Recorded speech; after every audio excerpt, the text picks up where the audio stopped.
Oui, bonjour Madame Liliane Castellout. C'est comme ça? Castellout. Castellout. Voilà, comme ça. Ok, merci. Merci de me recevoir ici, chez vous. Je voulais savoir, c'est dans quelles circonstances vous avez... Ah, Cheikh Anta Diop. Cheikh Anta Diop en particulier, c'était très simple. Il a son laboratoire en face du mien, à l'IFAN, à Dakar. Il y a ici l'IFAN, et derrière, juste derrière, en face de ma fenêtre, il y avait Cheikh Anta. Bon, je connaissais Cheikh Anta depuis longtemps quand même, depuis ma thèse. Ouais. J'avais déjà interrogé Cheikh Anta quand je faisais ma thèse, donc dans les années 59. Mais quand je le retrouve au Sénégal, là, on s'est vu beaucoup plus souvent, j'allais dans son labo, et j'allais on allait discuter, on discutait de politique d'abord, ou bien on discutait de ce qu'il faisait comme recherche. À l'époque, il faisait toujours de la recherche, n'est-ce pas, sur l'Égypte et sur la civilisation égyptienne. Et donc, c'est comme ça qu'on est devenus amis, et j'en ai parlé d'ailleurs dans un petit livre que tu connais, je crois. Tu connais ce livre-là. Dans ce livre-là, en particulier, je parle beaucoup de Cheikh Anta Diop qui est ici. Voilà. Qui est ici. D'accord. Là, en particulier, je parle de mes rapports avec Cheikh Anta, et ça en donne un portrait, je crois, assez ressemblant. J'ai posé la question parce qu'il est très cité, il est très cité par des gens qui parlent de la recherche. Voilà. Alors c'est quand même un des grands savants d'Afrique noire. Il avait quand même fait un travail étonnant dans la redécouverte, si tu veux, que l'Égypte avait quand même une souche négro-africaine très large, très importante. Une origine très importante. Ce qu'on savait déjà, hein, lui-même le dit, il cite bien, depuis Hérodote, on le sait, depuis les Grecs. Mais ça avait été masqué, hein, surtout pendant la fin du 19e. Donc il l'a mise en lumière, en fait. Voilà. Avec Champollion, ça avait été bien. Champollion.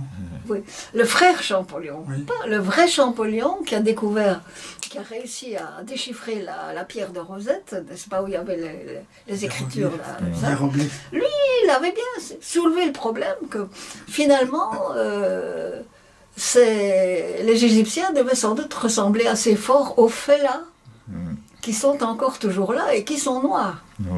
Mais son frère, le Champollion Figéac, son frère était tout à fait contre cette idée-là et avait beaucoup écrit en disant que ça, c'était certainement pas, que les Égyptiens ne descendaient certainement pas des Africains et que c'était certainement des Blancs. Et cette idée-là a dominé, l'ensemble, puisque vous pouvez encore, à l'époque, en tout cas, je crois, je ne sais pas ce que sont devenus les livres de classe. Mais je me rappelle qu'à aucun moment, en effet, dans nos livres d'école, quand on nous parle des Égyptes, on ne parle jamais des Noirs, n'est-ce pas? Jamais.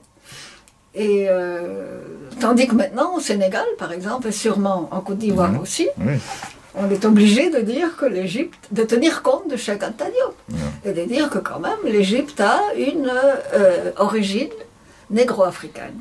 Pas seulement, hein. Après il y a eu des métissages, etc., les Hittites, avec les Grecs, avec les voisins, etc. Mais, puis les Arabes.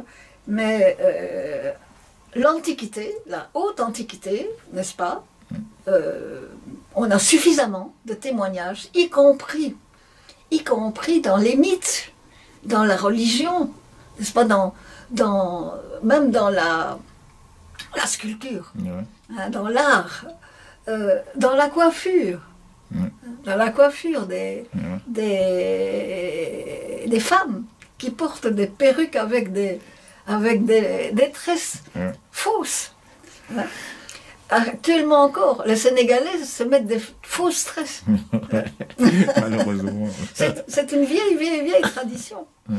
Et donc on a suffisamment, beaucoup, même dans l'outillage, hein, la forme des dabas, hein, la forme Ouais, c'est ça. des instruments agraires, etc., Ouais. sont les mêmes. Nous, on appelle ça le daba. Et Ouais. donc, on a. Même, tu connais, en Côte d'Ivoire, tu connais les petits bancs Ouais. avec. Les tabourets. on Les appelle petits ça. tabourets. Ouais. Tu sais ce que c'est?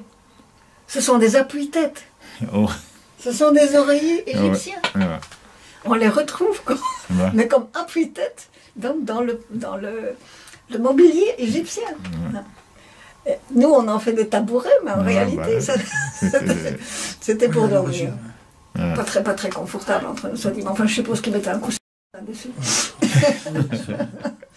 Mais ça Mais devrait l'idée être- était déjà. Oui. Hein?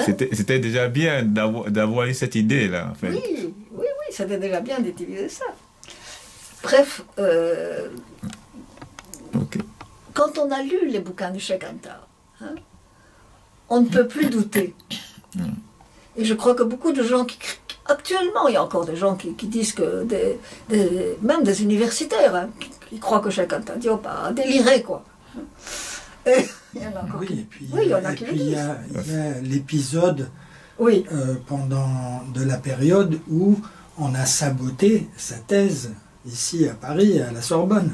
On lui, Oui, a- oui, on lui a bien refusé. bien entendu, sa propre thèse à la Sorbonne a été très, très, très critiquée. Mais non, mais disons que je crois que les gens qui le critiquent, c'est parce qu'ils ne l'ont pas lu. Parce qu'une fois qu'on va... Moi, personnellement, je n'étais pas du tout convaincue. Et quand j'ai ouvert ces livres et que je les lus, bien avant de le connaître, je ne le connaissais même pas. Et quand j'ai lu ça, je dis, mais ah ben oui, il a raison. Parce qu'il donne des preuves. Ouais. Il donne des preuves. Hein. Et encore, je ne comprenais pas toutes ces preuves. Hein. Par exemple, toutes les preuves linguistiques qu'il donne, qui sont énormes. Hein. Il y en a énormément.